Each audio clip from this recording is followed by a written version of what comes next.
Today we are going to talk about EDCO 201. What is 201 and what are the goals of this course? Well, basically it's a way to get our teacher candidates to look at the life and learning experience of an English learner, and specifically to start thinking about strategies that will help the English learner develop language abilities as well as content knowledge in the classroom, no matter what the field may be. Can you tell me what the teacher candidates are responsible for doing in EDCO 201? Well, there's an overall project which is a case study, and it begins with interviewing the English learner to the extent possible, but also talking with all the teachers and service providers who know that student to get a sense of background and proficiency levels and so on. And then looking at, based on what that English learner needs to develop linguistically, how could the candidate work with the host teacher to develop a co-taught lesson that employs a strategy to help develop language and yet integrates with the teaching of the content at the same time. And specifically, they have about 5 visits, and there are certain things that they do in each of those visits that allows them to build up to that case study. You want to talk a little bit about what that sequence is? Well, in the case of 201, the instructors, we've talked about what those days would be, and there is a brief description on the syllabus of kind of how that should work. The first 2 days are essentially getting to know that student. And that means in a situation where the student goes from class to class, that our teacher candidate may very well follow that student. And of course then is with teachers who are not necessarily the host teacher, but the candidate is then able to observe that student in different situations and see what kind of interactions take place, what kind of linguistic skills are demonstrated, which can be different from one subject area to the other. Noticing those differences and finding out if there are commonalities in all the situations, what language skill could be worked on and developed. We talk about the candidates doing an interview, and that's often possible, but depending on language proficiency, may not be, and if not, then that's okay. But they'd still talk to the teachers and other service providers, like the ESL teacher, or if the student may also be identified as gifted or some special needs area, then perhaps those teachers as well. So that's the first 2 days. After that, the following 3 days are focused on development of this co-taught lesson, which hopefully, and it's great if there's planning time that the teacher can share and have to really sit down with that candidate to work out these plans. If not, then there can at least be some moments in between classes where they can talk, or stealing a minute here, a minute there, and part of that time can even be, for instance, if there were a lesson that involves something like a set of vocabulary cards, then actually creating that set of cards is something the teacher candidate can do right there in the classroom, and the teacher is able to look at those and make sure that it's turning out the way it's expected.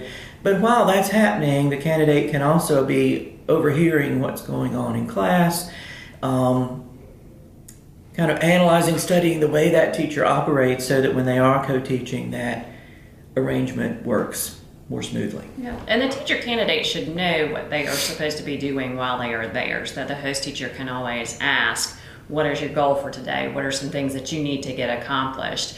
Also, the course instructor, it should be on site, and so if the host teacher still has questions, they are more than welcome to find the course instructor, or email the course instructor, And the teacher candidate should be active in the classroom. They should be engaged in things that are going on. So if the host teacher finds they're just sitting in the back of the room, they should prompt them to get up and to move around.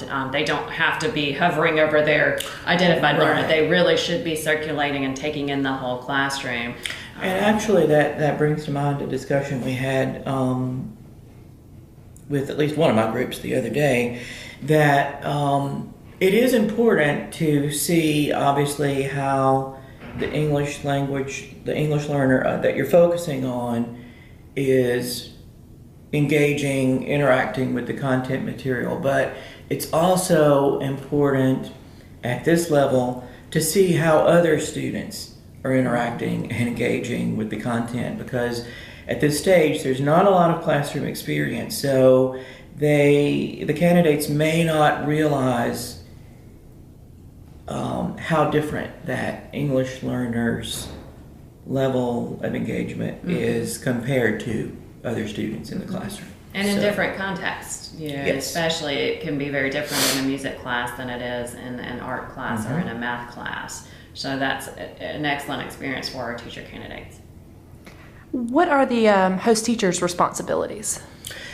Well, first of all, facilitating that match. In some cases in the schools, the students have been selected by the school liaison. In other cases, there's maybe 2 or 3 students in a classroom, and the teacher has even still been deciding as the day that our candidate comes, which one are you going to work with? And that's fine, but as of that first day, because we only have 5, we pretty much need to be to the point of, this is going to be the student that you'll focus on. But so first of all, facilitating that match and providing the background information. And depending on timing, that doesn't necessarily have to be before our candidate meets the student. It could be because planning comes later in our time period there, that the candidate goes ahead and works with the English learner, but then the teacher has the conversation and provides background information a little bit later. Also, the host teacher can help facilitate conversations with other, I'm going to say service providers, because it may be that during the time block that we're in the school, the ESL teacher is not on site in that time. So how could there be some communication with that person? Or maybe it's that the host teacher has to kind of convey some information. Maybe the only option is for the host teacher to ask the English as a second language teacher some questions on behalf of the candidate, because no other way will really work, and there are certainly things that we wouldn't necessarily want to put in an email. So that might be part of it.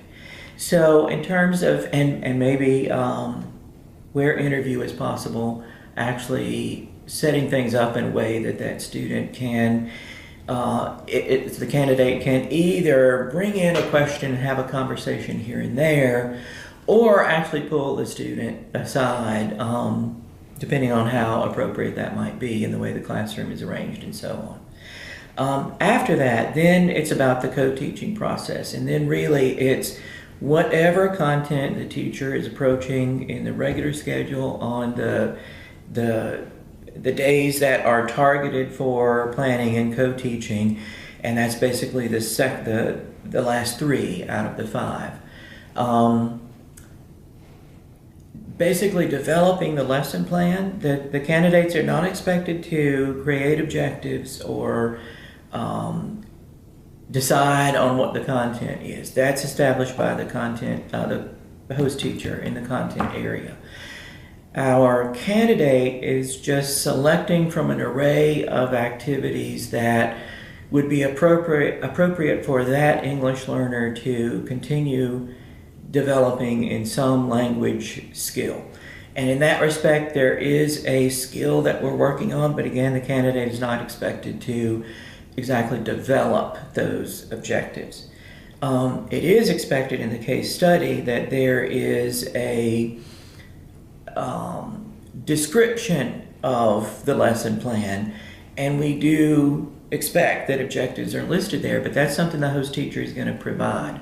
for the candidate. So the candidate's taking what they learned from their interview and from observation and from talking to the teacher, understanding the content that the host teacher is going to teach, and saying, okay, here are some strategies that I learned. This one seems the most appropriate for this learner and what you're doing. Well, let's work on that. And what we've suggested is to come to the host teacher with a short list of 3 to 4 strategies that help to focus on a certain language area. And then decide together. We have plenty that we've provided as resources, which actually the host teachers are going to have access to as well. We've collected things on a certain website so that it's available. You can look at it as well, but the candidate is expected to first narrow it down to this list of 3 or 4, and then together the host teacher and the candidate decide which is most appropriate. And in some cases it might be more than one. Right. A lesson might involve this strategy for this phase of that day's lesson, and then a different one altogether for another phase. Right. So. Does the host teacher evaluate the teacher candidate? Yes, but not as much on, it's not about the success of the candidate. So we're not thinking in terms of, did the candidate select a strategy and then co-teach in a way that resulted in clear language improvement in whatever area. Right. Now that's hoped for, that's nice, but in a one-time event, that's going further, and especially this early in the experience, that's going way further than we can really expect. What they are evaluated on is their approach to teaching. Were they faithful to the plan?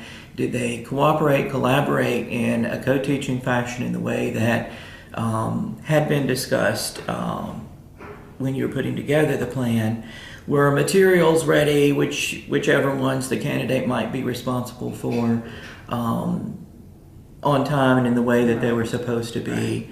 And is the candidate really developing positive relationships with students, particularly with the English learner, because we do have to learn to be careful about some aspects of personal life and things of that nature, but also with all the students in the classroom. Is this person are they developing as a professional, demonstrating the actions that we would expect from a teacher? Mm-hmm. It's a short assessment, probably about 8 items, and the host teacher accesses that through live text, which they have information about. And so they go in once the experience is complete and evaluate the teacher candidates. We call it professionalism and dispositions, and then some short items on implementation of the strategy with the host teacher.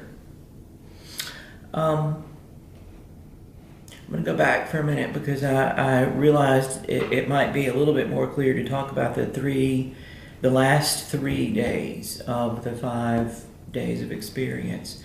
One way to think of it, and this is not perfect, and we know that, in any public school situation that you're not always going to be on target with an exact day for a lesson, and that's why we have 3, in every case we have 3 that for our days on site are back-to-back. So it's like a Thursday, Tuesday, Thursday. Mm-hmm.